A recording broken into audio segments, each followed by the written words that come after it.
Accent Training Podcast announcement. Your next episode is coming out August 27th, which is Tuesday, coming up next week.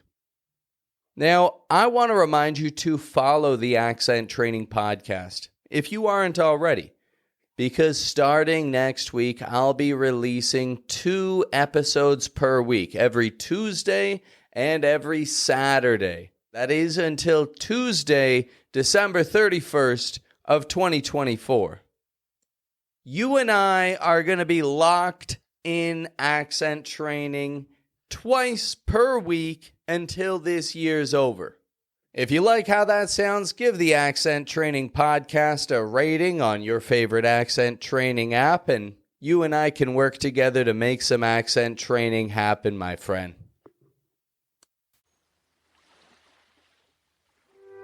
Welcome, ladies and gentlemen, to the Accent Training Podcast. My name is Pat. I'm your personal American accent coach. And as an accent coach, I've trained a lot of Spanish speakers. And I want to talk to them directly today, because I've worked with a lot of Spanish speakers using English for essential professional interactions, who need to be prepared for an American work environment. If that sounds like you, then you don't want to miss a second of this episode, because I've trained over 200 people in this situation over the past 6 years, and I'm going to give you the exact plan, the exact materials, the exact methods, and so much more that I use to train my clients to develop an American accent. If you're a Spanish speaker who needs to speak English more confidently, whatever you do, make sure that you listen to this episode all the way to the end. Let's dive in. Now, who am I to speak directly on the difficulties of Spanish speakers? Well, Spanish is my second language. I speak Spanish every day, and I've learned to speak it with a well-developed sound myself. Mi español no suena tan horrible. He aprendido aquí en México y lo uso diario. Y lo hablo con mucha confianza. Y hablo así porque conozco las diferencias entre inglés y español. Y uso las diferencias a mi favor. And you can do the same, my friend. I know this because I'm a professional accent coach. I analyze the sounds and the patterns of English, and I help people adapt them, especially Spanish speakers, adapt them to their natural English sound.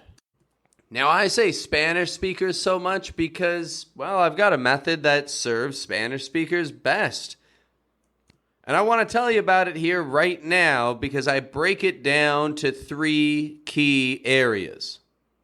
How you project your voice, how you structure your sound when you're projecting your voice, and fortifying the most important foundational American accent sounds. I'm going to tell you what those are today so that you can get started using them yourself. I'm going to tell you the exact most important sounds for you to be working on, all right?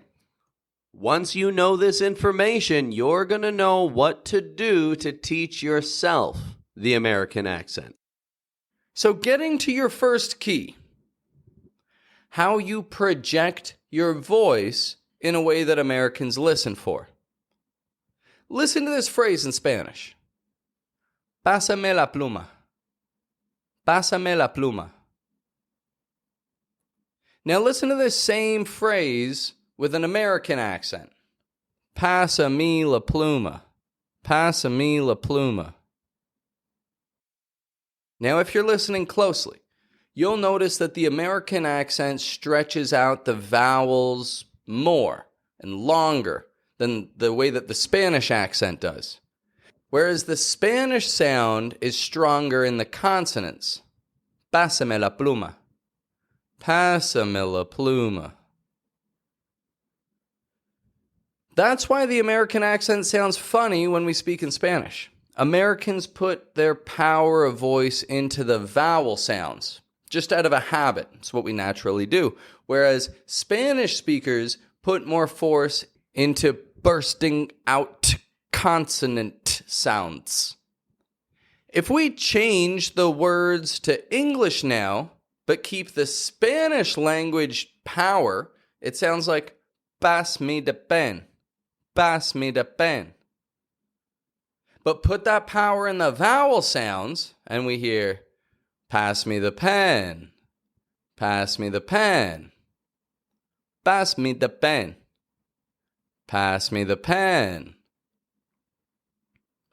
I've worked with a lot of Spanish speakers, and I've always noticed that they will learn American English vowels quickly because they're typically familiar with American media, music, movies. However, even when they articulate the sound correctly, if they don't have a habit of pronouncing the vowels with clear projection from the belly, you won't speak with an accent familiar to American ears. Would you like to know the solution to this? Let me tell you. Create a habit of breathing deeply when speaking in English, allowing your air to push your voice out. This involves breathing in a way that pushes your belly out and not just your chest. How do you begin breathing in such a way? You have to train your body to do it. Normally, we just take shallow breaths when we're speaking, which don't use the full lung capacity. So we need to make a habit of repeating the exercise of taking 30 seconds, breathing into your belly, through your nose, and out your mouth. After you do that for 30 seconds, you've got to start adding some vowel sounds to it. Ah, ah. And then you put those vowel sounds into words. Thought. Just. Pass.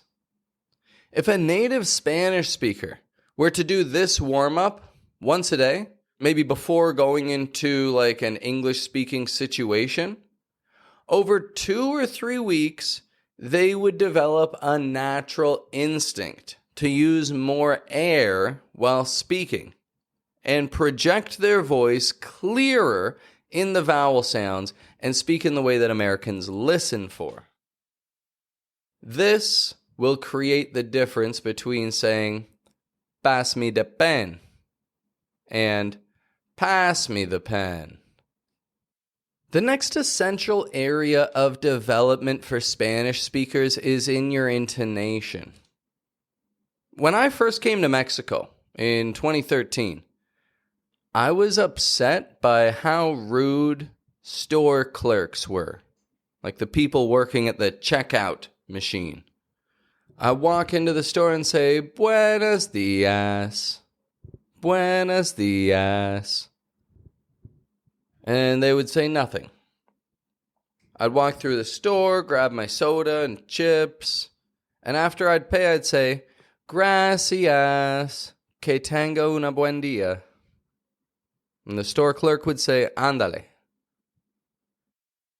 I was always disappointed by their dismissive-sounding response, and would leave the store wondering what I had done to offend them. Eventually, I asked a friend, "Why are the store clerks always so rude to me? Nobody says good morning, and when I tell them have a nice day, they just say ándale." I felt like they were just pushing me out the store. I told him how I was saying these words, "Buenos dias," and "Tenga una buen día," and he started laughing. He said, "You're very awkward sounding in the way that you say gracias and tenga una buen día. Should be more like, que tenga una buen día. You sound like you're wishing yourself to have a good day. What are you doing?" Looking back at it now, After having lived in Mexico for 9 years, I know that this was just a difference of intonational patterns. In Canada and in the States, I'll walk into a store and say, "Good morning," just to be friendly. In Mexico, however, a softer "Buen día," "Buen día" will suffice. In Canada and the United States, "Have a good day" is a friendly way to part ways with anyone, even strangers. In Mexico, a simple nod and a quick "gracias" is an appropriate goodbye. At least when you're buying something at the tiendita. If you are speaking with Americans, it's essential that you use the appropriate intonational pattern for the context. If an American tells you, "Good morning," and you respond with "Good morning," or "Good morning."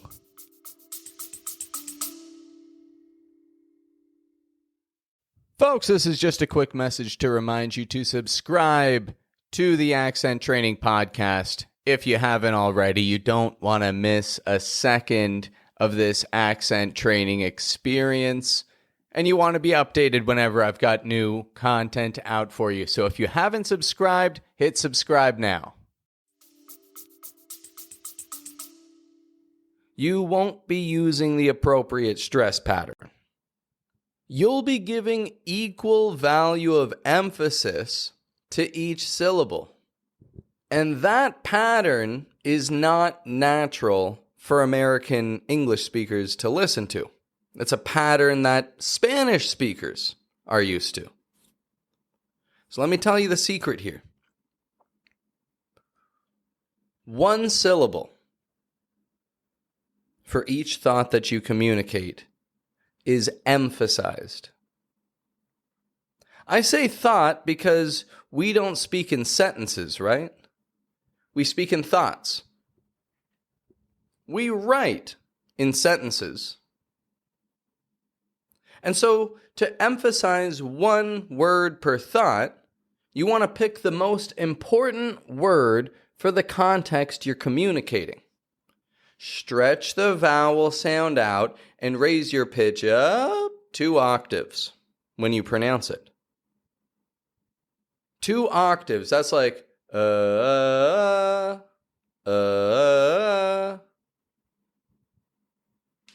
raising up in pitch. Without words, it sounds like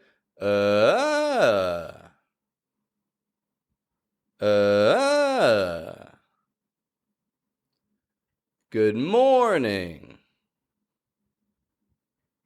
Have a nice day. But in Spanish, that's awkward. Buenos días. Sounds weird. Gracias. Gracias. It's a little more natural for a Spanish speaker. And so when you're talking to Americans, raise your voice up in the pitch on just one syllable. Stretch the vowel sound out and then bring your voice back down again. Good morning or good morning are appropriate. They use the rising and falling intonation. Good morning is intimidating to American ears because there are simply too many strong sounds there. And it's not going to help you make any friends if that's how you're greeting people. Let's talk now about the third key to successful American accent development for Spanish speakers. Developing the articulation of the sounds of the English language. This is where things get tricky, and a lot of people get overwhelmed. There are 44 sounds in the American accent, and each sound has its own symbol. Each symbol is categorized as short vowels, long vowels, fricatives, plosives, nasals, alveolars, just to name a few. Well, that doesn't sound fun. Spanish speakers don't need to memorize every American accent sound and articulation and symbol and detail to learn the American accent. That knowledge certainly won't hurt your progress, but a lot of people don't have the time or patience for it, and you might even just give up because it looks like too much for you to handle.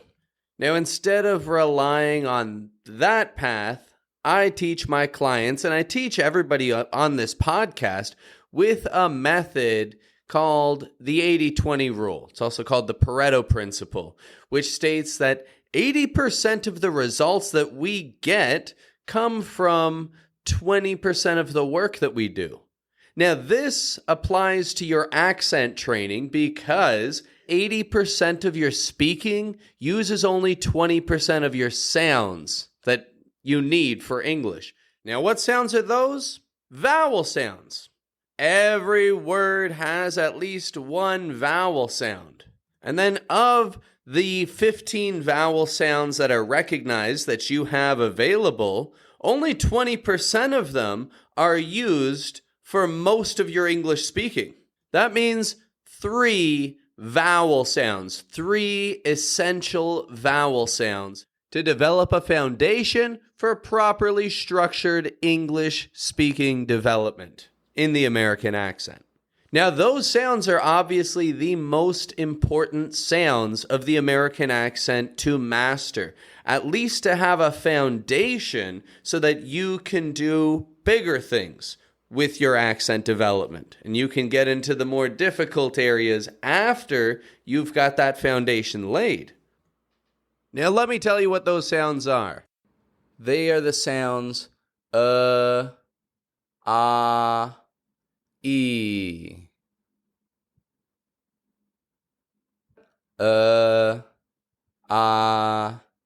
E.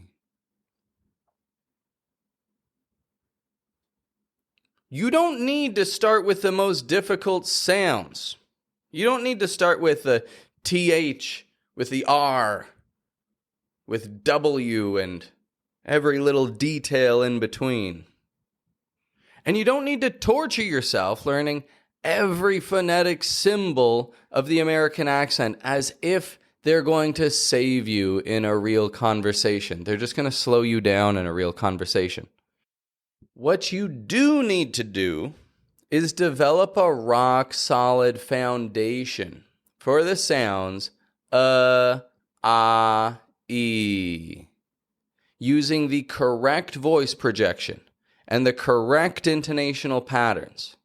If you do that, you can improve your English speaking confidence significantly within literally 3 weeks. And so now you know what to do. I've given you secrets today that the average accent coach doesn't want you to know about, because the average accent coach wants you to depend on them forever. They don't want you to know how simple this can be. If you were to project your voice clearer when you speak in English by bringing your sound into your belly and projecting it clearly, using the correct structure and the correct sounds, your voice would be clearer when you speak in English, and you would have more control over the way that your listener perceives your words. And so you have a choice right now. You can try and do this on your own and go onto YouTube, look up the sounds and go through a ton of different videos and hope that you're doing it correctly.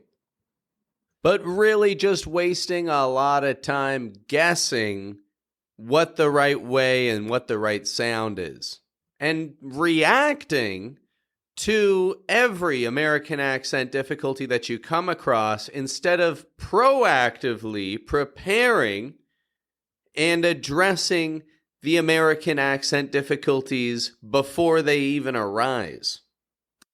Or you could just get the information delivered to you immediately and join the people who overcome their fears of English speaking in front of other people and take opportunities to improve their skills whenever they can. If you want to be in the group of people where you don't have to do everything alone, I've got something crazy to tell you about. Let me tell you about my 21-day accent training plan package. Over the past 6 years, teaching the American accent to over 200 Spanish speakers, I've found that with 2 small tasks each day for 21 days, you'll be well on your way to speaking English with an American accent. I've developed the exact 3-week accent training plan that Spanish speakers need to get momentum learning American English. This is a training plan designed exclusively for Spanish speakers who need to develop an American accent to be understood the way that Americans understand each other. By day 5 of following the tasks given, you'll feel and hear the improved quality of your spoken English. And that's why I'm even offering Accent Training Podcast listeners a private link For special access to my 21-day accent development plan for Spanish speakers. With 2 small tasks each day for 5 days, you can adapt the key voice projection, sound, and emphasis that Americans use. And I don't want you to give me a penny for those first 5 days. I want you to see the results yourself. Your PDF accent training plan is sitting there. It's waiting for you. Reach out and grab it right now, and you can get started on a plan designed exclusively for Spanish speakers learning the American accent for free in the next 5 minutes. Click the link in the description of this podcast episode and claim your 5-day special access to the 21-day accent training plan now.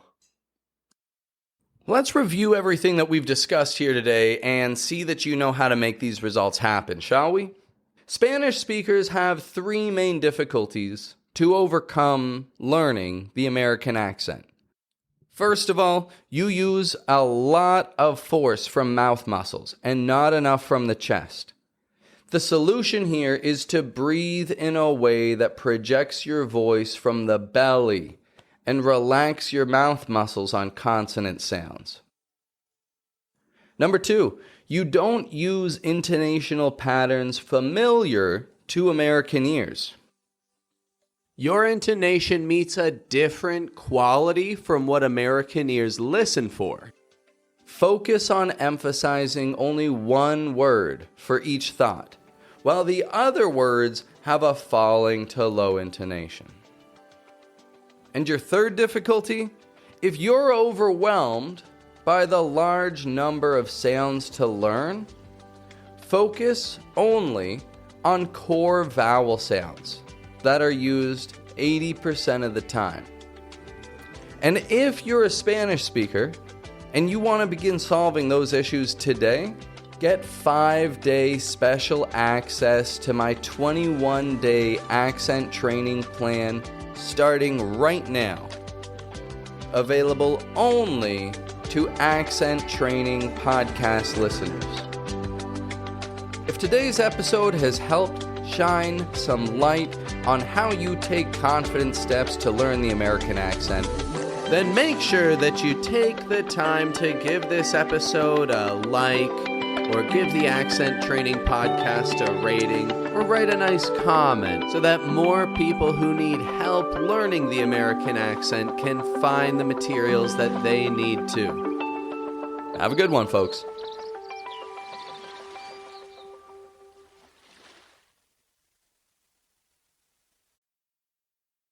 I've got a question for you.